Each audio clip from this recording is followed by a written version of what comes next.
All right, here we go. Rematch of a game we've already seen earlier this season. Bills offense against the Jets defense. Obviously, strength on strength. The Jets are 6th in EPA per play on defense, 5th in EPA per dropback. Bills 3rd in EPA per play on offense, 2nd in EPA per dropback. Going back and watching this game from, I believe it was week 9. The Bengals-Browns matchup was week 8, so that's why I have them confused, because we're talking about 2 rematches today. Right. Anything specifically jump out to you about just the Jets' plan on defense and whether you feel like it was something specifically tailored for the Bills, or if this is just something where the Jets in their bones, who they are a slightly bad matchup for Buffalo right now? It's like a leading question, Your Honor. Jets are going to run what they run. Like they're not going to blitz a ton. They're going to run their quarters look, some three, some man. Like they kind of run what they run. And I think the way you get after this Jets team, this Jets defense is so much fun to watch. What did you tweet? You had something about the 49ers and Jets defenses. What was with their DNA? I watched their defensive line. It's like watching a pack of mutant wolves. Mutant wolves. There we go. Yeah.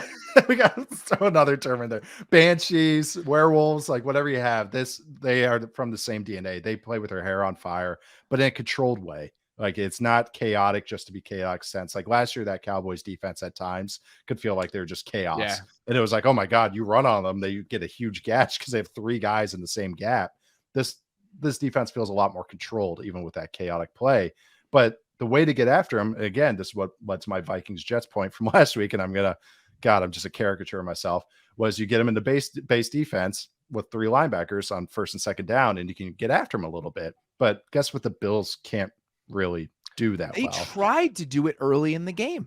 They did. In the first quarter of that game, they were in. So it's numbers on it a little bit off because I think True Media counts it as 21, but it was really 12 with Gilliam, and they were trying to throw out of it, and it just wasn't really successful. They couldn't run out of it. They couldn't throw out of it. I think they had 9 plays in 21-12, however you want to characterize it, in the first quarter, and then they didn't really go to it for the rest of the game. So they tried to do it and then just scrapped it because they didn't like how it was working. They just went, okay, hey, Josh, go play for us. Go do some stuff. And that was Josh Allen had his, the coin flips of Josh Allen hit the other way in that game. He had the bonkers interception in the red zone where he blacked out. We say blackout usually in a good way.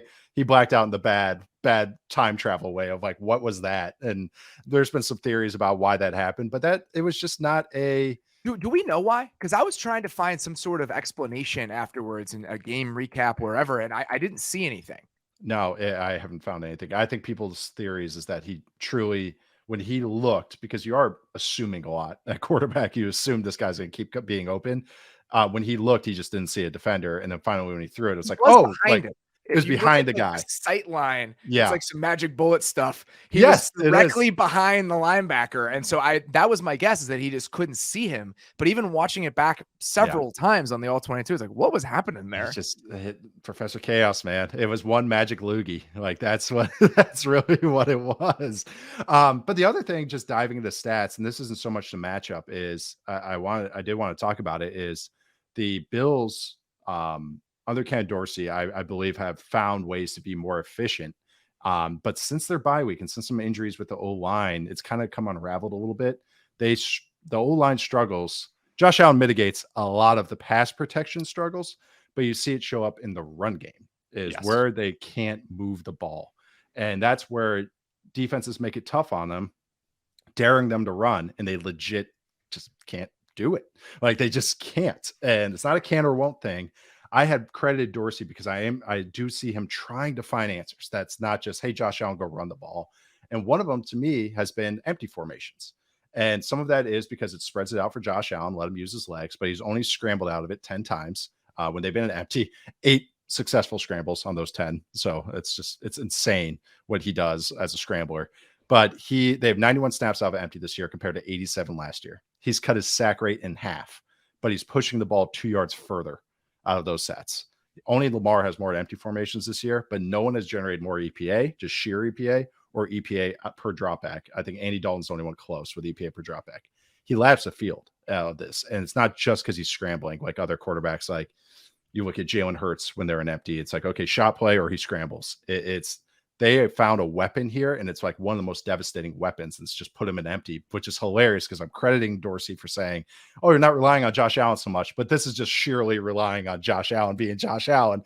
So I'm talking on both sides of my mouth. But I just think it's that those issues that we have had worries about with this offensive line kind of coming back to haunt them a little bit over time. The last stat I'll drop is weeks 1 through 6 before their bye week. Josh Allen attempts that are 3 seconds or longer. It was 6.7%, which is much better than he has throughout his career. Since week 8, it's been at 14.2% of his past attempts. That's what I'm into right now. Right there. That is huge. And that brings me back to this matchup last time we watched these two teams play. Yep. Is that when they're playing against one of these teams where the Jets didn't do anything crazy. So you look at the numbers, like they ran a little bit more cover 6 than they do typically. The Sauce interception, that was exactly the coverage that they were running. I think that Allen couldn't tell if is it quarters, is he going to follow that route? Is he sitting there? And Sauce sat in the flat and he threw it right to him. Yep. And so when this team has to operate on time against a team that's playing a variety of zone coverages, they tend to not get into a rhythm. It's a little herky-jerky, and you can feel how kind of disjointed it can be over the course of an entire game. This is not the comparison I made when we were talking earlier today. And I know there's a reason for this, right? Like the Niners are hamstrung by the physical ability of their quarterback, but it's amazing to watch a team like San Francisco play where everything is built into timing and rhythm of the offense. And you're watching them go against teams play almost exclusively zone against the Niners. It's like one of the highest zone rates in the league. And you see all the high lows they run over the middle of the field and how they're building in ways to beat zone coverage into the structure of and the rhythm of the offense. Yes. The Bills don't play like that. So when they're playing against a team like this, where you don't know if it's 3, you don't know if it's quarters, it's a lot of like just the ways that modern defenses play, and you can't hit those big crossers because that backside safety is catching them, or it's the huge explosive plays get taken away in structure. They don't really have much else. So that's when Josh has to go into creation chaos mode, and that can be a very good thing. But the floor of that against a really good defense is very low. And his numbers in this game, negative 0.13 EPA for Josh Allen the last time these two teams played. That's Davis Mills. Right. Over the course of the season. So the Jets turned Josh Allen into Davis Mills in the last game between these two teams. And I don't know what the answer is to fix that. That's right. That's the main point right there. I mean, there probably is one. That's why Ken Dorsey is the offensive coordinator of the Buffalo Bills, and I'm an asshole sitting in this chair. But I don't know what the solution is for this lack of rhythm that they can't find against these zone-heavy teams that say, we're going to come with 4. You don't know what coverage we're going to play. We don't trust that you can take advantage of this. And one of the ways they usually can, especially against teams that play a lot of cover 3, is that they're just going to run those hitches and speed outs to Diggs consistently on the outside because teams are terrified of what he can do vertically. The vertical push that he can get, you're getting a lot of. Think about how many just on rhythm underneath throws their little 2-man game has out there. The Jets are really good at outside corner. Yes. It arguably is one of the best, maybe the best outside corner duos in the league right now. So the areas where you can attack other teams, you can't really attack the Jets if you're Buffalo, and you have a talent disadvantage up front. So just a lot of different things piling up for why this is not a good matchup for Buffalo.